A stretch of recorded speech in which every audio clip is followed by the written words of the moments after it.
네, 시간이 되었습니다. 우리 다 같이 묵상 기도하심으로 주일 예배 하나 드리겠습니다.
코로나 사태가 계속 지속되어 몸이 지쳐가고 있고 마음도 지치고 영성도 조금씩 떨어져 가는 것을 느끼게 됩니다. 주님, 그럼에도 불구하고 여호와를 앙망하는 자는 독수리 날개치며 올라간 같은 새 힘을 얻는다고 말씀하셨사오니 우리가 드리는 이 예배 시간이 우리 영이 회복되는 시간이 되게 하시며 또 우리의 육신도 회복되어지는 시간이 될 수 있도록 이 시간 함께 하시고 은혜를 베풀어 주옵소서.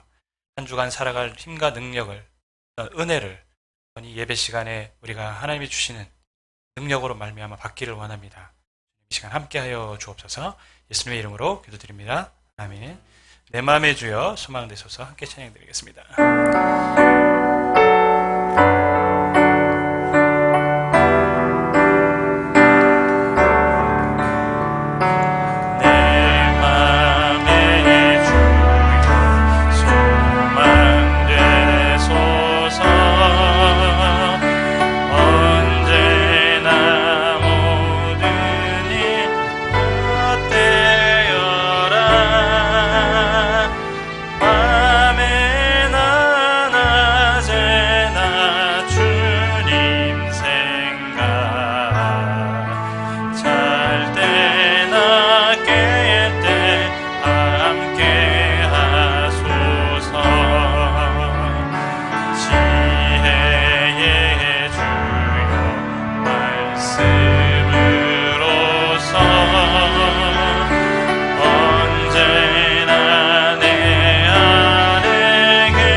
사도신경으로 신앙을 고백하겠습니다.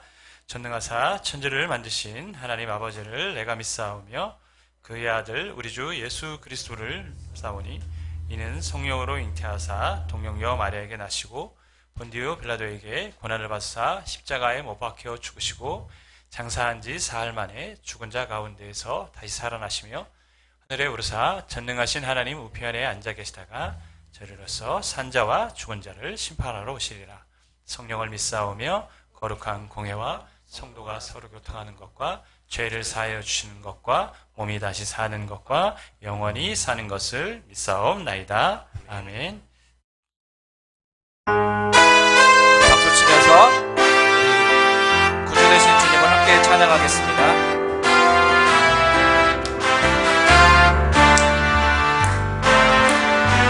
예수를 나의 구주 삼고 예수를 나의 구주 삼고 성령과 피로써 거듭나니 이 세상에서 내 영혼이 하늘의 영광 누리로. 다시 한번 예수를 나의 구주 삼고 예수를 나의 구주 삼고 성령과 피로써 거듭나니 이 세상에서 내 영혼이 하늘의 영광 누리도다. 이것이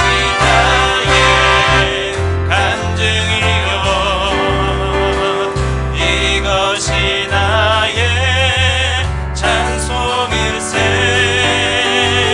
나 사는 동안 끊임없이 구주를 찬송하리로다. 온전히 주께 맡긴 내 영 사랑의 음성을 듣는 중에 전사를 왕래하는 것과 속한 주만 보이도다. 이것이 나의 간증이요 이것이 나의 찬송일세. 나 사는 동안 끊임없이 구주를 찬송하리로다. 주 안에 기쁨 누림으로 마음의 풍랑이 잔잔하니 세상과 나는 간 곳 없고 구속한 주만 보이도다. 이것이 나의 간증이요 이것이 나의 찬송일세. 나 사는 동안 끊임없이 구주를 찬송하리로다. 이것이 나의 간증이요 이것이 나의 찬송일세. 나 사는 동안 끊임없이 구주를 찬송하리로다. 다시 한번 이것이 나의 간증이요 이것이 나의 간증이요 이것이 나의 찬송일세. 나 사는 동안 끊임없이 구주를 찬송. 자, 우리 마지막으로 고백합시다. 이것이 나의 간증이요 이것이 나의 간증이요 이것이 나의 찬송일세. 나 사는 동안 끊임없이 구주를 찬송하리로다. 구주를 찬송하리로다. 찬송하리로다. 구주를 찬송하리로다. 구주를 찬송하리로다. 아멘. 우리 하나님 앞에 영광의 박수 올려드리겠습니다. 우리 평생 사는 동안 주님을 찬송하고 찬양하기를 원합니다.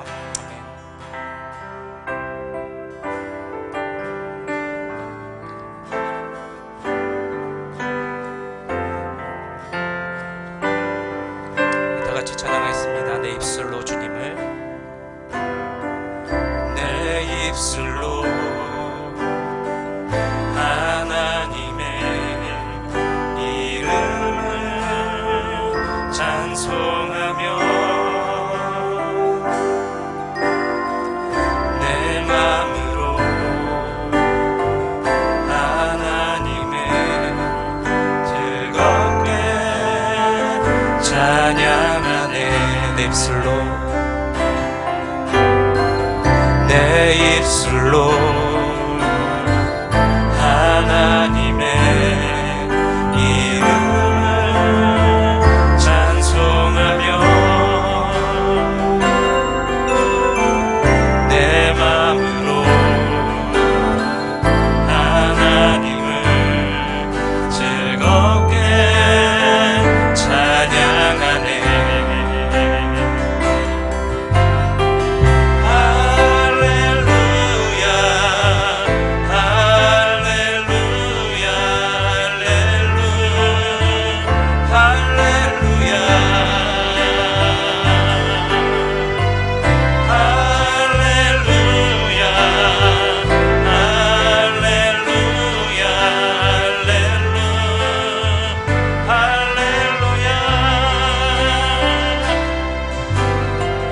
내 입술로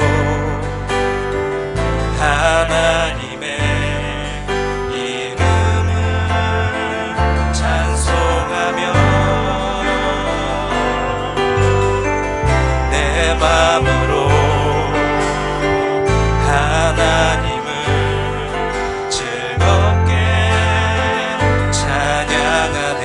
내 입술로 하나님을, 내 입술로 하나님을 즐겁게 찬송하며 내 마음으로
전능하신 하나님 찬양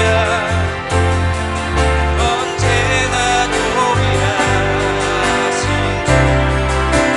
전능하신 하나님 찬양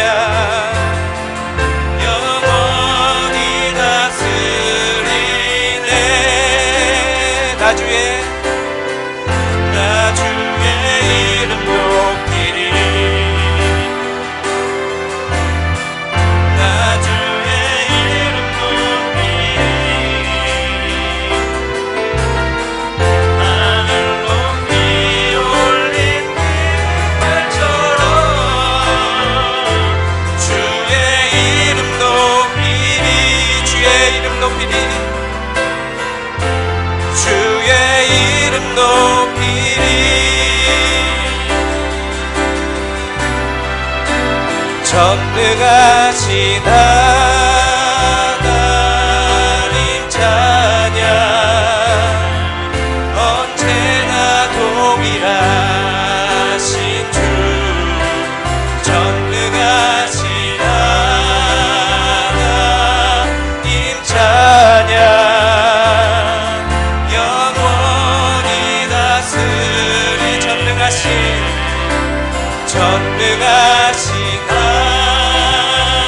하나님 찬양 언제나 동일하신 주 전능하신 하나님 찬양 영원히 다스리 마지막으로 고백합시다. 전능하신 하나님 찬양 언제나 동일하신 주 전능하신 하나님 찬양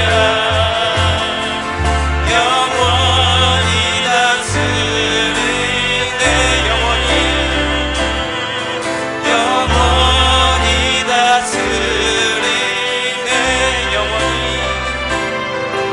영원히 다스리네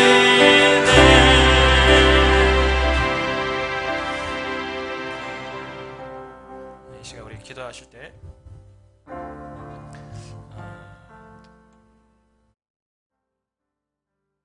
제가 이번 주에 제 몸도 좀 상태도 안 좋았지만 가까이 계시던 지인 한 분이 갑자기 소천하셔가지고 참 인생이 짧구나 라는 걸 다시 한번 깨달았어요. 아, 인생이 참 짧다. 언제 우리가 하나님 앞에 부름을 받을지 모르는구나.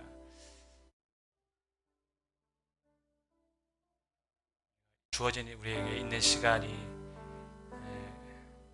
하나님 앞에 좀 기쁘게 드려지는 우리의 남은 인생이 되기를 간절히 소망하며 하나님 우리가 드려지는 예배가 이 순간이 귀한 시간인 줄 알고 하나님 앞에 우리가 감사하며 예배할 수 있도록 기도해 주시고 하나님 우리가 짧은 인생 살아가는데 주님 알고 예배하게 하시면 감사합니다. 하지만 여전히 내 주변에 믿음이 회복되어야 될 사람들이 있고 주변에 주님께 돌아와야 될 영혼들이 있습니다. 주님 내가 살아있는 동안에 하나님 그들을 전도할 수 있도록 나에게 믿음을 더하여 달라고 우리가 그러한 기도 제목으로 시간 함께 예배에 함께 하시면 감사합니다. 하나님 제가 전도의 사명을 감당하겠습니다. 우리 같이 기도하도록 하겠습니다. 하나님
하나님, 우리가 멸망의 끝을 향해 달려가지 않게 하시고 주님을 향해 달려가게 하심을 감사합니다. 주님, 내 남은 인생이 얼마인지는 모르겠지만 주어진 시간을 소중하게 생각하고 감사하게 생각하고 하나님 예배하며 주님이 주신 사명에 나갈 수 있도록 믿음을 더하여 주시고 성령으로 충만케 하여 주셔서 주님이 기뻐하시는 예배와 삶을 살아가게 하여 주옵소서. 하나님, 돌아야 될 영혼들이 주변에 많이 있습니다. 가족 중에도 있습니다. 우리 주변에도 있고 우리 지인 중에도 있습니다. 주님, 그 영혼을 불쌍히 여겨주시고 마음문을 열어주시고 또한 우리에게 전도할 기회를 허락하여 주셔서 하나님, 우리를 통해 한 영혼이 주께로 돌아온 놀라운 구원의 역사가 일어날 수 있도록 우리를 사용하여 주옵소서. 하나님, 오늘도 전국에서 또한 전 세계에서 흩어져 예배하는 사랑하는 주의 백성들이 있습니다. 코로나 사태로 인하여 위축된 상황이지만 그럼에도 불구하고 예배할 때 주시는 주님의 은혜와 보호하심이 함께하는 예배가 되게 하여 주옵소서. 예수님의 이름으로 기도드립니다. 하나님, 하나님 말씀 사도행전 13장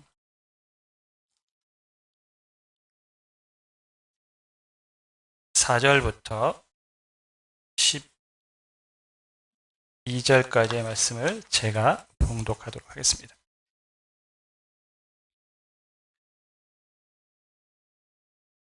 두 사람이 성령의 보내심을 받아 실루기아에 내려가 거기서 배 타고 구브로에 가서 살라미에 이르러 하나님의 말씀을 유대인의 여러 회당에서 전할새 요한을 수행원으로 두었더라. 본성 가운데로 지나서 바보에 이르러 바예수라 하는 유대인의 거짓 선지자인 마술사를 만나니 그가 총독 서기오 바울과 함께 있으니 서기오 바울은 지혜 있는 사람이라 바나바와 사울을 불러 하나님의 말씀을 듣고자 하더라.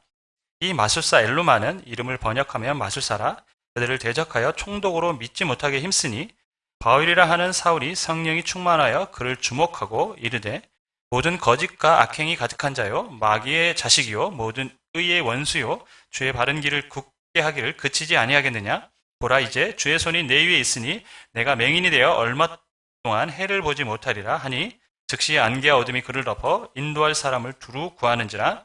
이 총독이 그렇게 된 것을 보고 믿으며 주의 가르치심을 놀랍게 여기더라. 아멘. 코로나가 장기화되고 있습니다. 언제 끝날지 지금도 모르는 이제 상황들이죠. 실은 한 번도 경험해보지 못했던, 우리 인생에서 한 번도 경험해보지 못한 지금 상황과 여건들이기 때문에 대부분의 사람들이 굉장히 지쳐하고 있고 심적으로도 육신적으로도 힘들어하고 있는 것입니다. 신앙적으로도 보면요, 예외가 없습니다. 모두 다 힘들어합니다. 가끔 제가 이제 저에게 전화를 주시는 분들이 있어요. 근데 전화를 하면 그분들도 동일해요. 힘들다는 거예요. 그리고 오히려 영적으로 점점점 지금 다운되고 있다는 거예요. 시대가 그렇습니다, 여러분. 깨어있지 않으면 정말 이게 우리가 믿음을 바로 세우기 쉽지 않은 지금 상황들입니다. 육신적으로도 점점 지치고 그렇지 않습니까? 저는 굉장히 육신적으로 지쳐가요. 왜 그런지 모르겠어요. 건강관리, 영성관리 정말 잘해야 될 때가 아닌가 싶습니다.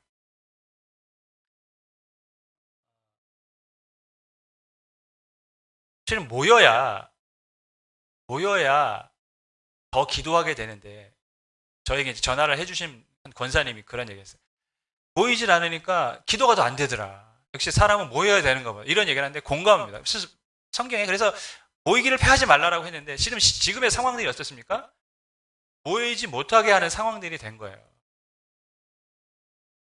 이것에 대해서 여러 가지 의견들이 분분하죠. 정부에서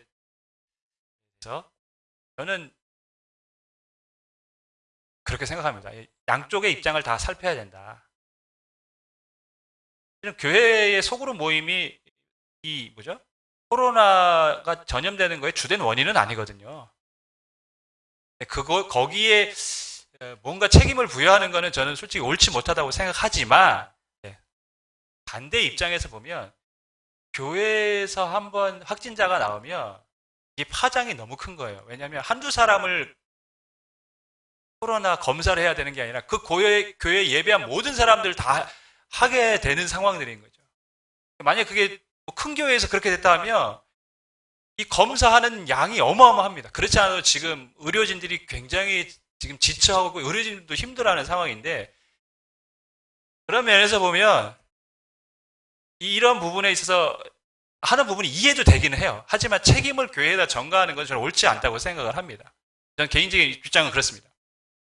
하지만 우리가 의료진이나 수고하시는 분들을 위해서 안 할 수 있으면 우리가 그분들을 위해서라도 조금은 절제해 주는 것도 좋은 방법이다. 스스로 강요에 의해서가 아니라 우리 교회가 스스로, 실은 또 많은 교회들이 자발적으로 그렇게 하고도 있어요. 일부 소수의 수칙을 지키지 않는 교회들이 문제인 거지, 대부분의 교회들은 실은 방역수칙 잘 지키거든요. 여러분, 지금 전국 교회에서 예배를 하고 있어요. 거의 다 예배를 하죠. 근데 예배 시간에 확진자 나왔다는 얘기는 거의 없잖아요, 지금.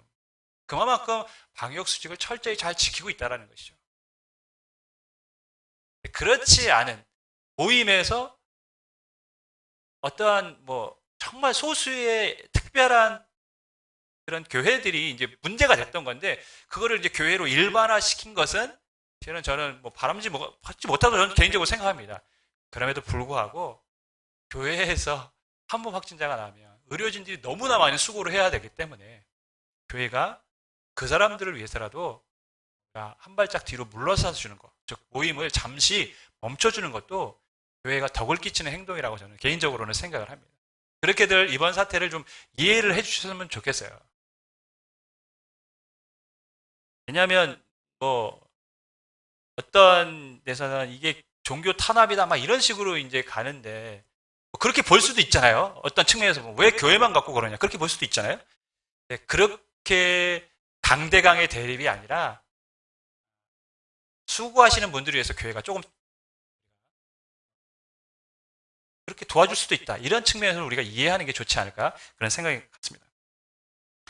어쨌든 코로나 사태가 참으로 힘든 상황입니다. 네, 여러 가지 상황들이 막 얽히고 설켜서 여러 가지 문제와 이슈들을 만들어내고 교인들, 성도들을 굉장히 영적으로 침체하게 만드는 그런 상황인 것만은 분명합니다. 체력관리, 영성관리, 위생관리, 이거 좀 잘해야 될 때인 거는 맞습니다. 바울과 바나바가 안디오에서 이제 선교사로 파송을 받습니다.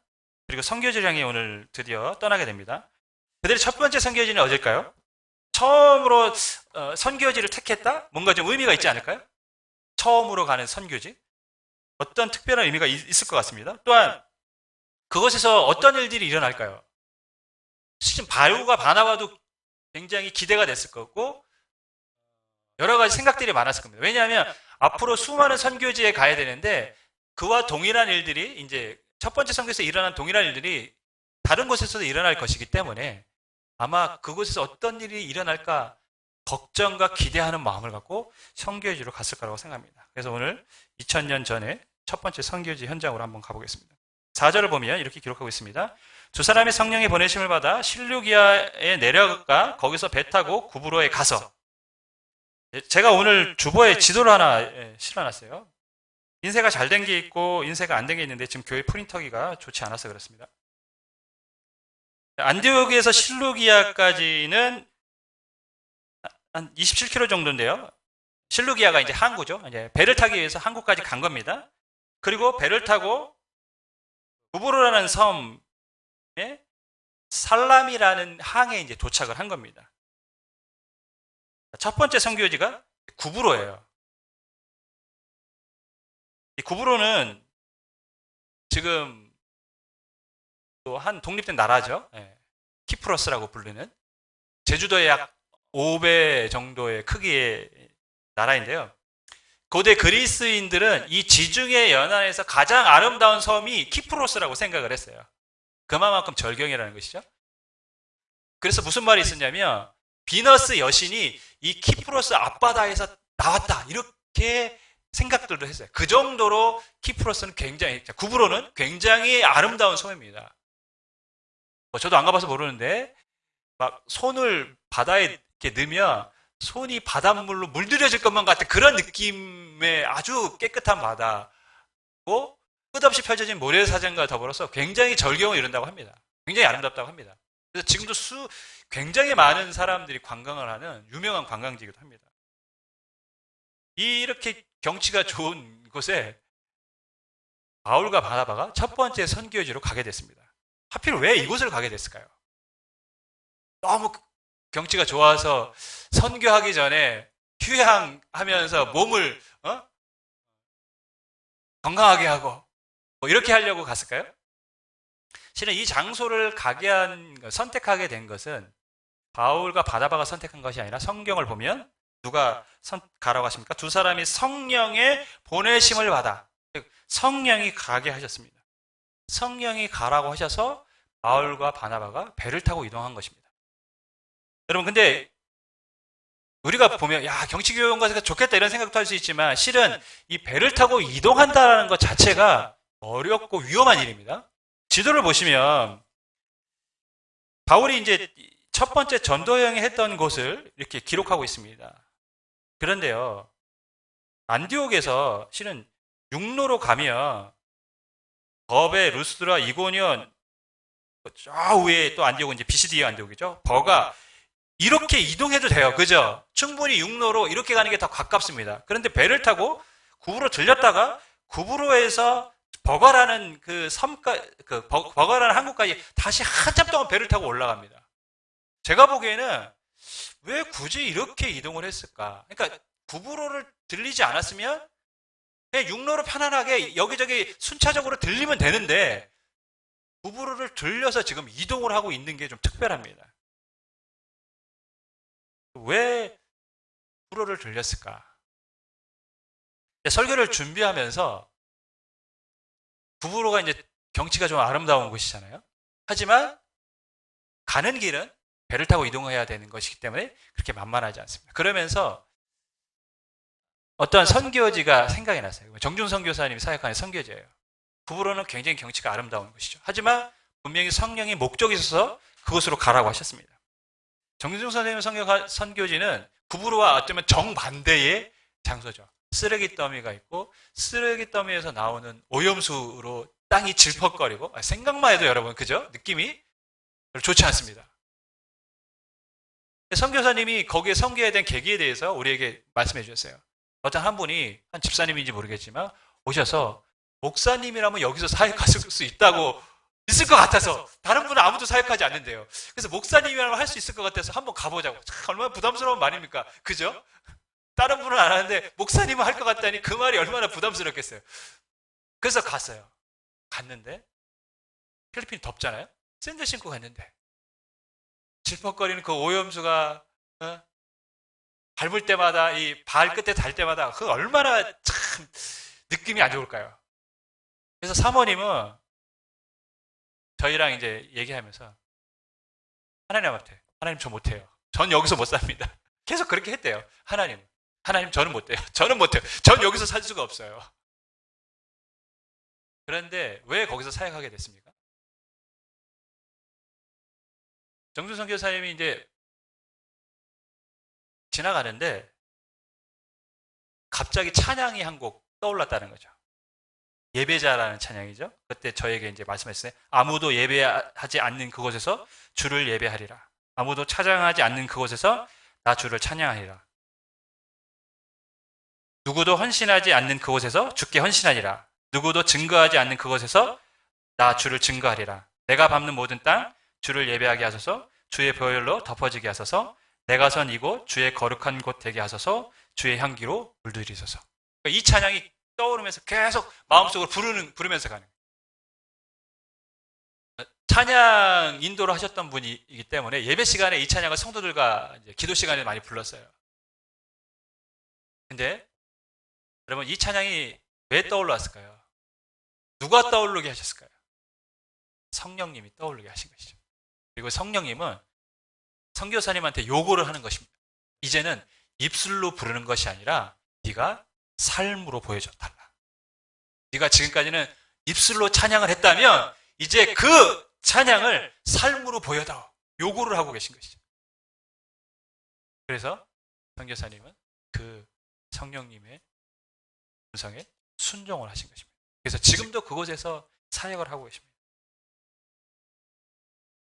여러분, 쓰레기 마을에서 까빗대죠. 그 지역에서 사역하게 된 이유는 뭡니까? 한 집사님의 요청 때문입니까? 아닙니다. 성령님이 정준상 교사님을 그리로 인도하셨기 때문에. 여러분, 바울과 바나바가 구브로로 지금 향합니다. 아름다운 섬입니다. 실은 이 지역은 바나바의 출신지기도 합니다. 그러니까 바나바와 연관이 있는 지역이기도 하죠. 그래서 갔을까요? 그것이 아니라 성령님이 목적이 있어서 그들을 그리로 보내신 것입니다. 그러면 성령님이 보내신 목적은 무엇일까? 우리가 여기서 먼저 이제 살펴야 될 것이 있는데, 왜 성령님은 그럼 구브로로 가라고 하셨을까? 물론 성경에는 명확한 이유가 나와 있지 않지만, 지금까지 읽어본 우리가 사도행전의 내용을 보면 유추할 수 있는 것이 있습니다. 첫 번째 뭐냐면, 바나바가 구브로 출신이라는 것이기 때문입니다. 그러니까 첫 번째 선교지로 성령님이 택하신 곳이 어디입니까? 그들이 바울과 바나바에게 가장 가까운 사람들이 있는 곳, 가족이 있고 친족이 있고 이웃이 있는 곳으로 보내셨다라는 거예요. 저는 이게 중요하다고 생각합니다. 예수님도 제자들에게 사도행전 1장 8절에서 마지막 지상 명령을 주셨을 때 복음을 어디서부터 전합니까? 예루살렘과 온 유대와 사마리아와 땅끝까지 가장 가까이 있는 곳, 자신들이 거한 곳에서부터 복음을 전하라고 하셨어요. 성령님도 마찬가지입니다. 바나바 바울을 보내세요. 어디로 보냅니까? 가장 가까운 사람이 있는 곳으로 먼저 가게 하셨다는 것이죠. 이것이 성령님이 성도들에게 원하시는 것입니다. 여러분, 우리가 가야 될 첫 번째 선교지는 어디입니까? 우리가 가야 될 첫 번째 전도지는 어디입니까? 저 멀리가 아니라 내 주변에 가까이 있는 것. 내 가족이 될 수도 있고, 내 친족이 될 수도 있고, 내 주변의 이웃, 동료가 될 수도 있는 것이죠. 그것이 성령님이 우리에게 가라고 하시는 첫 번째 선교지입니다. 가장 가까운 것. 그것이 성경의 일관된 또한 전도할 때 주시는 방식입니다. 가까운 곳에 가라. 두 번째는 요한이라는 사람을 세우기 위함입니다. 5절을 보면 이렇게 기록합니다. 살라미에 이르러 하나님의 말씀을 유대인의 여러 회당에서 전할세 요한을 수행원으로 두었더라. 살라미는 구브로의 항구죠. 구브로에 있는 항구 살라미입니다. 근데 여기서 요한을 수행원으로 두었습니다. 이 요한이 누구냐? 바나바의 조카입니다. 바나바의 조카예요. 그러니까 선교를 할 때에 두 사람의 힘으로만 부족한 것 같으니까 옆에서 도와줄 한 사람이 필요했는데, 그래서 요한을, 자신의 조카를 세웠어요. 근데 이 요한이 누구냐? 마가 요한입니다. 즉 마가복음을 기록한 마가입니다. 우리가 아는 이름으로는 마가. 이 마가 요한이 이 선교사에게 동참하면서 예수님에 대해서 더 깊이 경험하고 알게 된 것이죠. 그리고 훗날 성령의 감동으로 뭘 씁니까? 우리가 아는 마가복음을 기록한 것입니다. 성령님이 왜 구브로로 보내셨을까? 하나님 앞에 세워져야 할 또 다른 한 사람, 마가 요한을 준비시키기 위해서 구브로로 보내신 것이죠. 하나님은 한 사람의 하나님의 일꾼을 또 준비시키셨다는 것입니다. 여러분, 저는 보면서 이런 기대감이 생겼어요. 야, 우리 교회가 구브로 같은 교회가 됐으면 좋겠다. 가까운 사람들이 전도되어질 수 있는 곳이기도 하지만, 바울과 바나바를 보면서 마가 요한이 하나님의 사람으로 세워지고 하나님 앞에 쓰임받는 성령의 감동으로 복음서를 쓰게 되는, 얼마나 놀라운 일입니까? 그러한 하나님의 일꾼이 되었는데, 우리의 신앙을 보면서, 부모의 신앙을 보면서, 믿음의 선배들의 신앙을 보면서 자녀들이, 주일학교 아이들이, 또는 우리 젊은 부부들, 그리고 그 뒤에 이제 이어져 우리 주일학교 아이들, 이 세대가 하나님의 사람으로 준비되어지고 사용되어진다면 얼마나 놀라운 일입니까? 그러면서 제가 설교 좀 해서, 야, 우리 교회가 구부로 같은 교회이 되면 참 좋겠다. 또 다른 하나님의 사람이 준비되어지고 세워질 수 있는 거. 여러분의 자녀가 그렇게 되기를 주님으로 간절히 축원하겠습니다. 저는 그렇게 됐으면 좋겠어요. 근데 누구를 보면서요? 우리가 신앙생활을 잘해야 되는 것이죠. 자, 구브로에서 드디어 이제 복음을 전하기 시작하는데 5절을 보면 제일 먼저 이제 복음을 전한 장소가 이제 회당입니다. 살람에 이르러 하나님의 말씀을 유대인의 여러 회당에서 전할세. 회당에서 하나님의 말씀을 전했습니다. 왜 회당을 선택했을까요? 회당은 복음을 전하기 굉장히 용이한 곳이기 때문에 그렇습니다. 불교 신자가 있고 무신론자가 있고 지금 교회를 안 다니지만 어릴 때 교회를 다닌 사람이 있다고, 이 세 부류의 사람이 있다고 생각해 보겠습니다. 이 중에 어떤 사람에게 전도하기가 쉽습니까? 불교 신자, 무신론자, 주일학교 옛날에 다녔던 사람. 누굴까요? 주일학교 옛날에 다녔던 사람이죠. 왜? 뭔가 말하면 이해를 하잖아요. 여러분, 커서 회심하는 사람들, 그러니까 성인이 돼서 회심하는 사람들의 80%가 다, 80% 이상이 주일학교 경험자라는 거예요. 그만큼 주일학교 교육은 중요합니다. 주일학교 신앙이 끝까지 안 갈지라도 그 주일학교의 신앙은 나중에 그 사람을 회심하게 하는데 아주 중요한 영향을 미치는 것이죠. 그러니까 어떻게 해서든지 교회에 오게 하는 것은 굉장히 중요한 역할입니다. 중요한 일입니다. 여러분, 이단들이 타겟으로 삼는 사람들은 누굽니까? 다 교회 다니는 사람들, 교인들이에요. 불교 신자에게 하나님 어머니 막 얘기하면 그 사람들이 받아들입니까? 아, 뭐 그럴 수도 있겠네. 그냥 하고 넘어갈 거예요, 그 사람들. 근데 기독교 신자에게 그렇게 얘기하면 성경에 그런 말이 있어요? 미혹되는 거죠. 왜? 뭔가 좀 사전 지식이 있으니까. 사전 지식이 있는데 그 지식이 얄팍하기 때문에 뭔가 미혹을 하면 빠져들어가는 것이죠. 회당이 구약의 하나님에 대해서 배우고 아는 곳 아닙니까? 그렇기 때문에 그 회당에 다니는 사람들에게 하나님이 예수님을 그리스도로 보내셨다라는 그 말씀을 전하는 것은 더 쉬운 것이죠. 네, 하나님에 대한 선지식이 있기 때문에. 그래서 회당을 선교 전초 기지로 바울은 계속 활용합니다. 제가 지난주에 이제 말씀을 드렸어요. 팍스 로마나 시대가 있었다. 아우구스투스 시대부터 한 200년 정도가 이제 로마의 평화 시대죠. 지금 그 시대의 일입니다. 예수 그리스도를 전하기 너무 좋은 여건이 됐어요. 왜? 평화 시대니까. 모든 길은 뭘로 통한다고요? 로마로 통한다. 이 시대에 만들어진 말이에요. 로마가 정복지를 다 하고 나서 이제 길을 다 닦는 거예요. 정복지 가기 위해서. 길이 잘 마련되어 있습니다. 그리고 평화로우니까 전도하는 것에 대해서 어려움이 없습니다. 이동하기도 편합니다. 그리고 로마는 종교에 대해서 관대했습니다. 또 언어는 헬라어로 통일됐습니다. 언어까지 통일이 되니 곳곳에서 복음을 전하기 얼마나 편합니까? 그리고 곳곳에 회당이 있었어요. 이 회당은 우리가 잘 아는 것처럼 이스라엘 백성이 포로로 끌려간 다음에 자기의 신앙을 반성하면서 세운 겁니다. 우리가 왜 여기 포로로 끌려왔느냐? 돌아보니까 선조들이 죄를 져서 그렇다. 하나님 잘 못 섬겨서 그렇다. 우리 그럼 하나님 잘 섬기자고 회당에서 율법을 가르치고 하나님 섬기려고 곳곳에서 회당을 세운 거예요. 신앙에 대한 반성으로 곳곳에서 회당을 세웠는데 이곳이 뭐가 됐습니까? 하나님이 복음을 전할 수 있는 곳으로 사용하게 하셨습니다.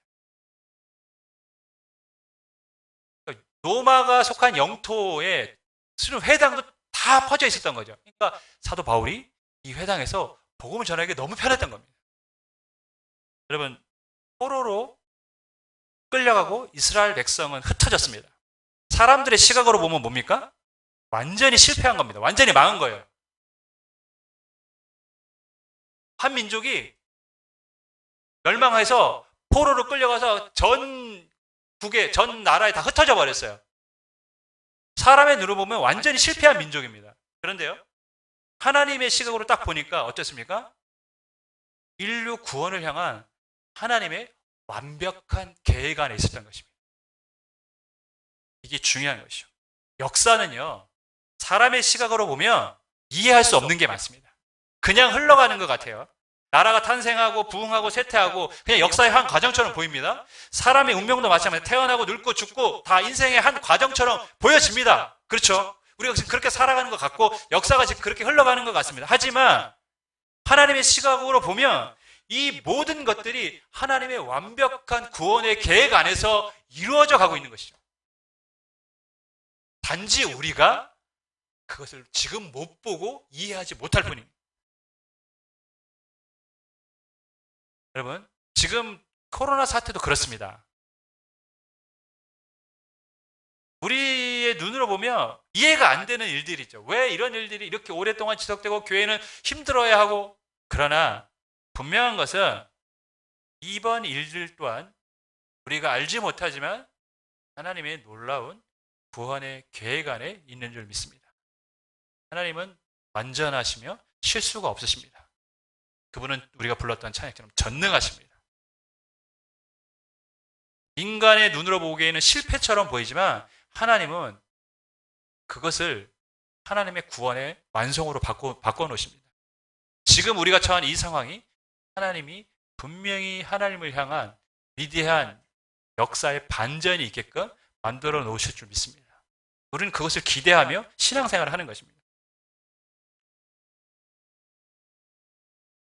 살라미에서 복음을 전한 다음에 지도를 보면 쭉 구브로 섬을 가로질러서 이 바보라는 지역에 이동합니다. 이 바보는 구브로의 수도죠. 그리고 여기에 총독이 당연히 있습니다. 그래서 이 총독에 이제 복음을 전하는데, 총독에 복음을 전하기 전에 어떤 한 사람을 만납니다. 6절을 보면 원성 가운데로 지나서 바보에 이르러 바예수라 하는 유대인 거짓 선지자인 마술사를 만나니, 한 사람을 만났는데 굉장히 이 사람에 대해서 표현하는 단어들이 많아요. 바예수. 바예수가 뭡니까? 바는 이제 아들이란 뜻이죠. 예수의 아들. 자신이 예수의 아들이라고 했을까? 이 예수라는 말은 그 당시 흔한 이름이죠. 구원이라는 뜻입니다. 그러니까 구원의 아들이라는 뜻이에요. 그리고 또 다른 이름, 엘루마가 있어요. 엘루마는 마법사라는 뜻이기도 합니다. 이 사람은 총독부에 소속되어 있는 마술사. 옛날에 그런 사람들 많죠? 뭐 왕실 마술사들 뭐 이런 식으로 이제 총독부에 소속된 마술사입니다. 근데 우리도 지금도 여러분 마술이 눈속임이라는 거 우리 다 알아요. 모르지 않습니다. 그죠? 눈속임이라는 거 알아요. 그래서 TV 속에서도 저건 분명히 어떤 속임 장치가 있어 하고 보는데도, 그렇게 뚫어지게 알고 보는데도 놀래요. 와, 어떻게 저게 저렇게 되지? 와, 대단하다. 근데 당시 사람들은 눈속임인지 모르고 봤단 말이죠.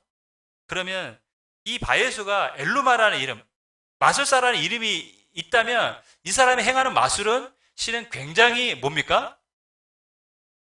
사람들 보기에는 놀라운 일이었다는 거죠. 네, 정말 마술사라고 불릴 만큼의 이름이니까. 아주 사람들 보기에 신비한 능력을 행하는 것처럼 보였고, 그래서 그의 이름은 뭡니까? 구원의 아들인 거예요. 굉장히 능력에 있는 사람이다. 그를 통해서 구원을 받을 수 있다. 이런 인식을 심어준 거죠. 나를 통해서 너희가 구원을 받을 수 있어요. 그래서 성경은 뭐라고 합니까? 유대인 거짓 선지자라는 표현까지 써놨어요. 마술을 통해서 사람들에게 뭔가 자신이 대단한 인물처럼 보이게 하고, 그리고 자신을 뭐라고 했습니까? 나는 구원의 아들이야. 너희는 내 말을 잘 들어야 돼. 나를 따라야 구원을 받아. 이런 것이죠. 그래서 거짓 선지자라 이런 표현을 썼습니다. 이걸 보면 제가 이 사도행전에서 계속 반복적인 이야기입니다. 정통과 사이비를 구분하는 가장 절대적인 기준이 뭡니까? 정통신앙은 자신을 높이지 않습니다. 여러분, 사도들, 제가 말씀드려요. 사도들, 기타 하나님의 제자들은, 예수님의 제자들은 자신을 높이지 않았어요. 다 겸손하게 자신을 낮췄어요. 다 보면 자신을 높이는 사람들은 다 잘못된 사람들입니다. 바예수 역시 자신을 높였습니다. 내가 구원의 아들이야. 우리가 이 땅에서 사이비 신앙과 정통 신앙을 구분하는 게 너무 쉬워요. 자신을 낮추고 예수님을 높이면 그건 정통신앙이에요. 근데 예수님보다 자신을 높이고 자신을 통해서 뭔가 구원을 얻는다고 말하면 그건 다 사이비 신앙입니다. 그건 잘못된 신앙이에요. 바예수도 그런 인물이었죠. 그런데 이 바예수가 실은 사람들에게 인정을 받고 총독부 소속으로서 굉장히 부와 명예를 누리고 있었는데 굉장히 심각한 상황이 그에게 벌어집니다. 뭐냐면 총독이 바울과 바나바를 초청해서 하나님의 말씀을 듣고 싶었던 거예요. 7절을 보면 서기오 바울은 지혜 있는 사람이다. 바나바와 사울을 불러 하나님의 말씀을 듣고자 하더라. 제가 오늘 본문을 읽으면서 참 재밌는 걸 발견했는데 성도들이 성경 읽기 참 힘들겠다. 똑같은 이름이 계속 나와요. 우리가 아는 요한 이름, 우리가 아는 요한은 세례 요한, 그 다음에 사도 요한만 해도 신경 쓰이는데 또 마가 요한이 나옵니다. 요한이라는 이름이 나왔어요. 바울이라 우리가 아는 바울은 사울에서 바울로 된 그 바울을 알고 있는데 여긴 또 갑자기 총독이 서기오 바울이 나와요. 우리가 아는 예수님은 우리를 위해 십자가에서 죽으시고 우리 죄를 사하신 예수님인데 여긴 또 바예수가 나와요. 그래서 보면서 참 이게 똑같은 이름이 계속 나오네. 그러면서 뭘 느낍니까? 이름은 중요하지 않다. 뭐가 중요합니까, 여러분? 삶이 중요하다. 이름은 중요하지 않아요. 서기오 바울은 오늘 보면 지혜 있는 사람이라고 했어요. 이 지혜 있는 사람이라는 뜻은 지적 호기심이 있다라는 의미예요. 지적인 호기심이 있으니까 바울과 바나바가 전하는 말씀에 대해서 호기심이 생겨서 야, 너 무슨 말 하는지 나도 한번 듣고 싶다. 한번 와서 전해봐라 하고 초청을 했는데 이 바예수 입장에서는 바울과 바나바가 전하는 하나님의 말씀을 듣고 예수를 믿으면 자기는 어떻게 됩니까? 이제 지금까지 누려왔던 부 혹은 총독부의 소속으로 있었던 권력, 명예 이런 것들 다 놓칠 수 있으니까 적극적으로 총독 서기오 바울이 예수님을 믿는 것을 오늘 성경은 방해했다라고 기록을 하고 있습니다. 이름은 바예수예요. 구원의 아들. 그죠? 그런데 한 사람이 구원받게 되는 그것에 대해서 결사적으로 지금 뭐 하고 있습니까? 반대를 하고 있어요. 전혀 이름과 반대적인 행동을 하고 있는 것이죠. 그럼 바예수는 왜 이렇게 하고 있을까요? 결국 돈과 명예 때문 아닙니까? 권력 때문 아닙니까? 여러분, 신약시대의 가장 위대한 사도가 바로 자신의 앞에서 하나님의 말씀을 전했습니다.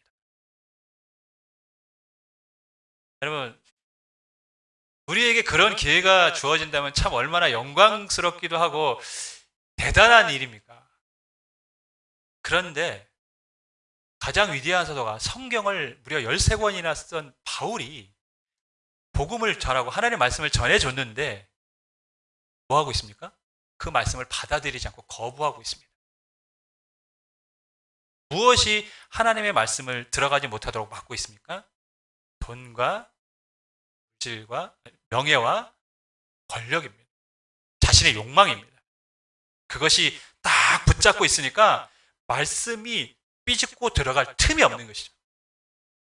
실은 오늘날 왜 우리의 신앙이 또는 믿음이 자라지 않는가에 대한 질문을 던질 때 그 원인이 바로 여기 있습니다. 물질이, 욕망이 딱 우리의 마음속에 장벽을 치고 있어서 말씀이 들어가지 못하게 하는 것이죠. 교회를 왔다 갔다 하고 신앙의 뿌리를 못 내리는 대부분의 사람들은 뭡니까? 물질, 또 다른 자신의 뭐 원하고자 하는 그런 욕망들이 그 마음속에 있으니까 하나님의 말씀이 삐죽고 들어갈 틈이 없는 것입니다. 여러분, 이게 그래서 바예수가 어떻게 되냐면 하나님의 징계를 받습니다. 잠시 동안 앞을 못 보는 그러한 맹인이 되는 그런 일을 경험을 하죠. 빈손의 기도라는 찬양이 있습니다, 여러분. 빈손의 기도 아시죠? 두 손을 모으기 위하여 가진 것 모두 다 버렸네. 이 찬양을 아신다면 굉장히 신앙생활 오래 하신 분입니다. 세상에 눈 감고 유혹에 기맞고 오로지 주님만 바라보네. 아시는 분 계십니까? 혹시 저만 알고 있는 건 아니죠? 두 손을 모으기 위하여 가진 것 모두 다 버렸네. 세상에 눈 감고. 저만 하는 것 같아요, 지금 표정이. 두 손을 모으기 위하여 뭡니까? 가진 것 모두 다 버렸네. 저는 굉장히 의미가 있는 가사라고 생각해요. 빈손의 기도. 우리가 하나님께 기도하기 위해서 두 손을 모으기 위해서는 가진 것을 버려야 한다는 것이죠. 우리가 하나님을 바라보고 하나님 앞에 나가고 그분을 만나기 위해서는 뭐 해야 됩니까? 가진 것을 버리고 나가야 한다는 것이죠. 우리가 가지고 있는, 우리가 갖고 싶어 하는 것들을 꼭 진 채로는 주님 앞에 나가서 주님을 만날 수 없다는 거예요. 실은 우리의 신앙이 실패하는 많은 이유 중에 하나가 여전히 우리가 가져야 될 것을 꼭 잡고 신앙생활을 하기 때문에 실은 주님을 만나지 못하고 우리의 믿음은 성장하지 못하는 것입니다. 제자리에 머무르는 거예요, 그냥. 여러분, 빈손의 기도를 실천할 수 있기를 주님을 간절히 축원하겠습니다. 가진 것을 우리가 내려놓을 필요가 있습니다.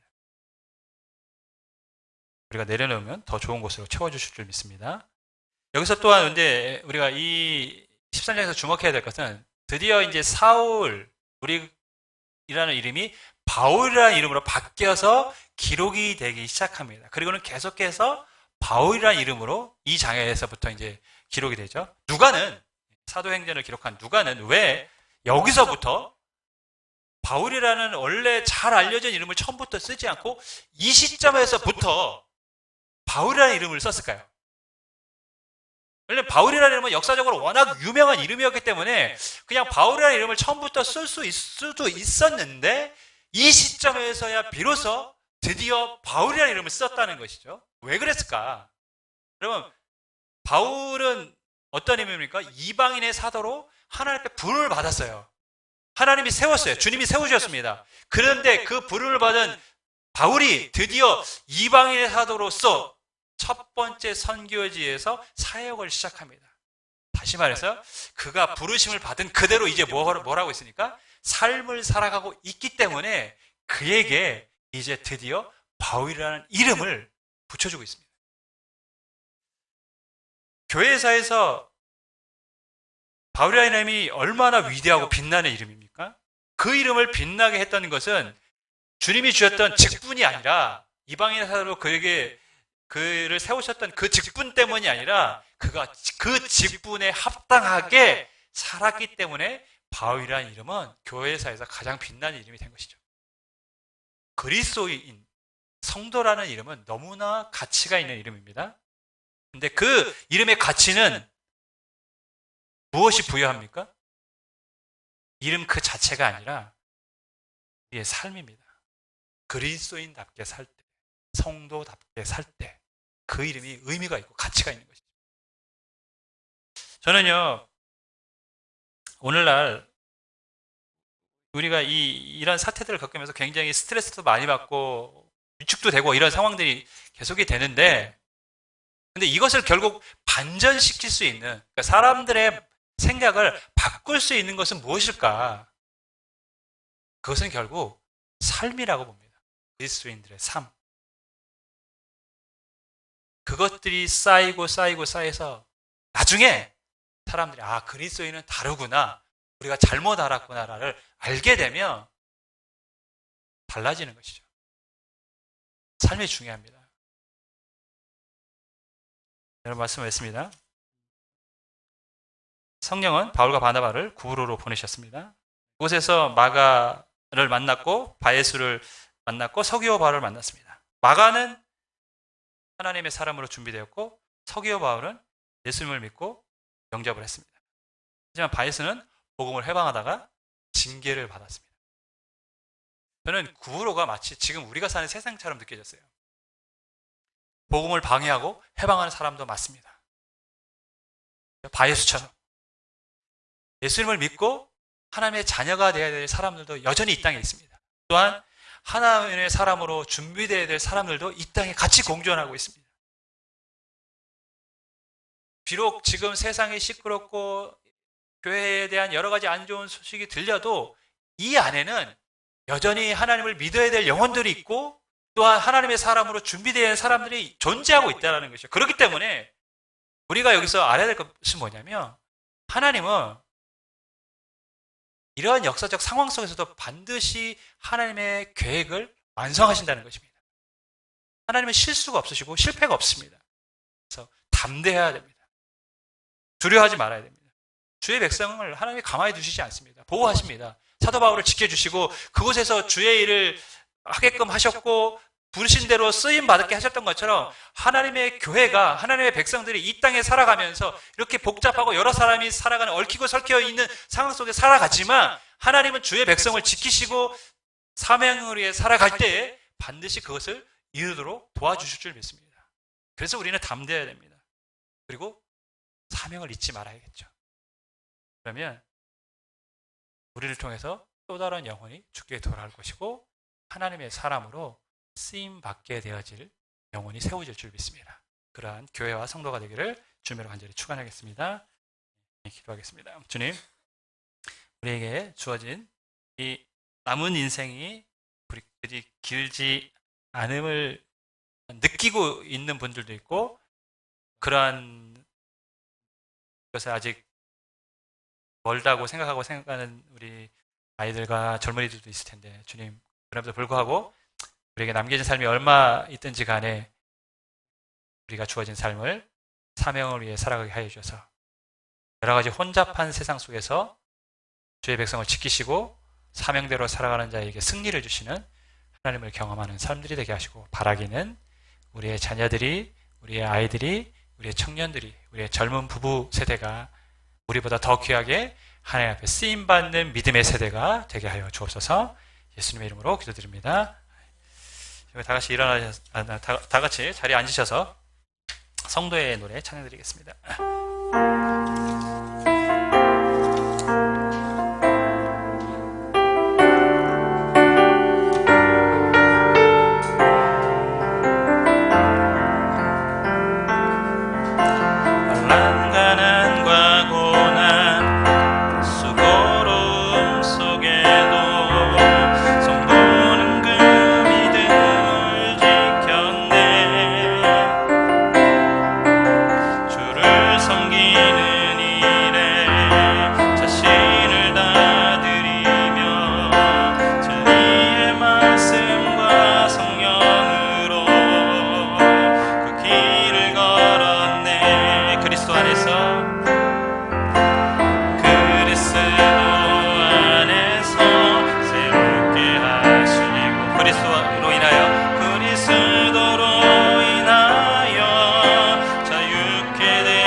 가진 자로다.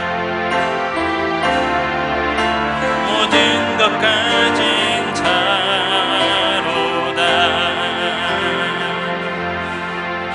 주님, 여러 가지 힘든 상황이 계속되지만 그럼에도 불구하고 예배를 멈추지 않고 우리가 흩어져서 가정에서 이곳에서 함께 예배를 했습니다. 주님, 여호와를 앙망하는 자들에게 주시는 새 힘과 능력이 임할 수 있도록 주님 역사하여 주시고, 감사함으로 주께 나와 드린 예물 가운데 함께하여 주셔서 선교지와 많은 영혼을 세우는데 쓰임받을 수 있도록 주께서 사용하여 주시고, 사랑하는 우리 성도들이 일용할 양식을 채워주셔서 물질로 인해 어려움 당하지 않도록 하나님께서 늘 보호하시고 인도하여 주옵소서.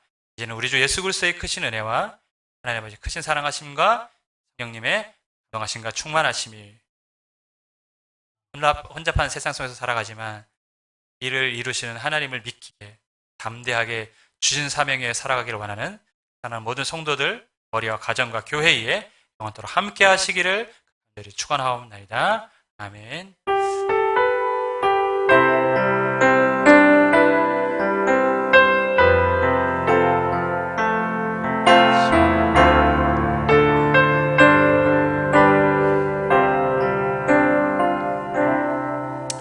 특별한 광고사항은 없습니다. 지난주처럼 이제 점심은 떡을 준비했고요. 그 다음에 정말 체력 관리, 영상 관리 잘해야 될 때인 것 같아요. 다들 지쳐하시고 적으로 힘들어 하시는데 잘 견뎌냈으면 좋겠습니다. 옆 사람하고 오늘은 한번 이렇게 자그마하게 인사하겠습니다. 잘 이겨냅시다. 이렇게 인사하겠습니다.